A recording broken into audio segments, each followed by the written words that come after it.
Diodorus, whose book Library of History is the only source we have for the war, describes Antipater's position with the following words, quote, "He kept his troops in this city and strengthened its walls, besides preparing arms, engines, and food, while anxiously waiting for his allies from Asia." End quote. Leosthenes did not want to lose any chance of winning the siege. He fortified the camp with a deep ditch and a palisade near the city. He would often approach the city with his soldiers, thus luring the Macedonians in a battle. But the Macedonians did not take the baits. They were not in a situation for an open battle against the 3 times bigger army. During the siege, Antipater sent a delegation to Leosthenes for a peace agreement. But Leosthenes' expected answer, with the advantage he had and fame that was about to come if he won the war, was that the only way for peace agreement is an unconditional surrender of Antipater. Every day Leosthenes was attacking the walls, with no success, as the defenders had a very good position on the walls, protected from missiles and arrows and comfortable for melee fighting. Eventually, Leosthenes realized that he could not take the city by force, so he prevented any supplies to get in the city, hoping to starve it out, and built a wall accompanied by a deep and wide ditch that would prevent the Macedonians from getting out. After this, the Aetolians with Leosthenes' permission went back to Aetolia, and the Macedonians were making regular attacks on the men working on the wall and ditches.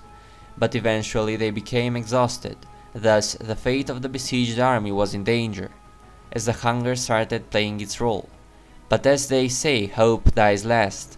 Antipater made another regular attack on the men who were digging the moat, and Leosthenes came to assist his men, but in the ensuing struggle, one of Antipater's sling shooters positioned on the walls of Lamia hit the head of Leosthenes, the commander of the rebellion army. He was immediately removed from the battle, and 3 days later he died. On his funeral, Hyperides, the man who inspired the war, gave a speech in which he said that he did not doubt the victory against the hated Macedonians, for which Leosthenes gave his life. Antiphilus was his replacement, but at this time Leonnatus was getting close to Lamia, and if he united with Antipater's army, the war could be lost for Athens and their allies. So Antiphilus gave up on the siege, burned his camp, and sent all his unnecessary men and equipment to Militia, in order to speed up his movement towards Leonnatus before he merged his army with Antipater. Back in the sea, Craterus traveled across the Aegean Sea and defeated the Athenian fleet, blocking Antipater's fleet, but there were still 200 Athenian ships in the Aegean Sea that prevented Craterus from shipping a larger army across the Aegean. So Craterus went to finish the Athenian fleet once and for all. On the mainland, Antiphilus managed to get to Leonnatus before Antipater, at an unknown location in Thessaly, with a force of 22,000 infantry and 3,500 cavalry, of whom 2,000 were the elite and well-known Thessalian riders, exceptional for their courage, who were guarding the Macedonian left flank on the campaign that conquered the Persian Empire during Alexander's reign, but now were the only hope of the Hellenic city-states if they wanted to win the battle, and eventually the war. On the other side of the plain, Leonnatus' army of 20,000 infantry and 1,500 cavalry was approaching on the Hellenic army.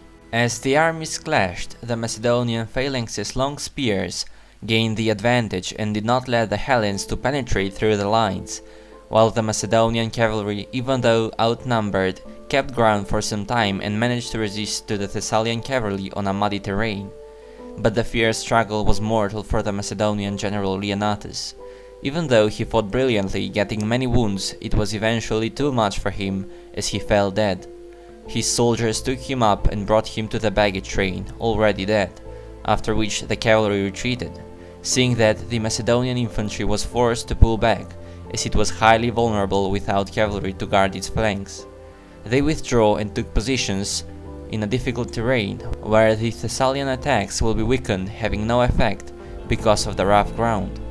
The Greeks left the battlefield after setting up a trophy for the victory, but they did not leave Thessaly. Instead, they waited for the Macedonians' next move. Meanwhile, in the late spring or early summer, in the Aegean Sea, the Macedonian fleet of 240 ships, under the command of Craterus, defeated the last remaining fleet of the Athenians with 170 ships, With this defeat, the Athenian naval power was destroyed once and forever, as it will never rise again.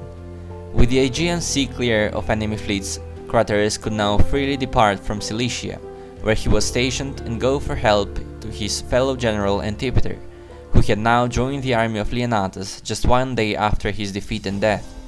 Craterus set sail with 6,000 of the Macedonian veterans on board, along with 1,000 Persian light infantry made of archers and slingers, and 1,500 horsemen. The ships landed in Amphipolis and headed for Thessaly, gathering additional 4,000 men on the march. Meanwhile, Antipater did not take any particular actions. Instead, he waited for Craterus to arrive in Thessaly. By the end of August 322 BC, the two Macedonian armies met and set up a camp at the bank of the Peneus River, making an army of 40,000 heavy infantry, 3,000 light infantry, and 5,000 cavalry under the command of Antipater. The coalition army of Antipholus, camping south of the Macedonian camp near a village called Crannon, was now highly outnumbered, almost 2 to 1. This was a result of the fact that when the Greeks had their first successes in the war, many soldiers left the army and went in their home cities to look after private affairs. 25,000 infantry and 3,500 cavalry was all they had now. Antipater was aware of his numerical and tactical superiority, so every day he was deploying his forces on the battlefield, thus challenged the Greeks for a battle. But the Greeks were not taking the bait for some time, as they were waiting for their men to return from their home cities. The time was pressing. Not seeing any other suitable solution, they came out to make the final battle that will decide the fate of the war and those involved in it. Having the Thessalian cavalry by their side proved very effective for defeating Leonnatus before. Even though the Macedonians were winning the infantry battle, the Thessalian cavalry routed the Macedonian cavalry and caused the entire army to retreat. Knowing that the only hope of victory for the Greeks was that same strategy to defeat the Macedonian cavalry, the Thessalians charged the Macedonians. Thanks to their courage, in the not so well conditions they were slowly gaining advantage. When Antipater realized that, he rushed with his infantry upon the outnumbered Greek infantry and started slaughtering. The large number of Macedonians was simply too much for the Greeks, so they immediately withdrew to a nearby hill while keeping their formation. The high ground of the hill allowed them to repulse the Macedonians, but when the horsemen saw the withdrawal of their forces, they pulled back as well. After this, the battle was over. The victory was in favor of the Macedonians, who lost 130 men in the battle, while the Greeks' casualties were 4 times that number, around 500 men. The next day, Menon and Antipholus were discussing if they should wait for the allies and when ready to fight again, or to yield to the Macedonians. Eventually, they sent envoys to Antipater to negotiate peace, but Antipater told them that every city-state must negotiate separately. This was refused by the Greeks, so Antipater and Craterus began laying sieges to the cities in Thessaly, taking them by storm one by one. The other cities that were expecting similar fate started sending envoys to Antipater, who granted them peace on easy terms. Every city followed this action except for the Aetolians and the Athenians, who were now on their own.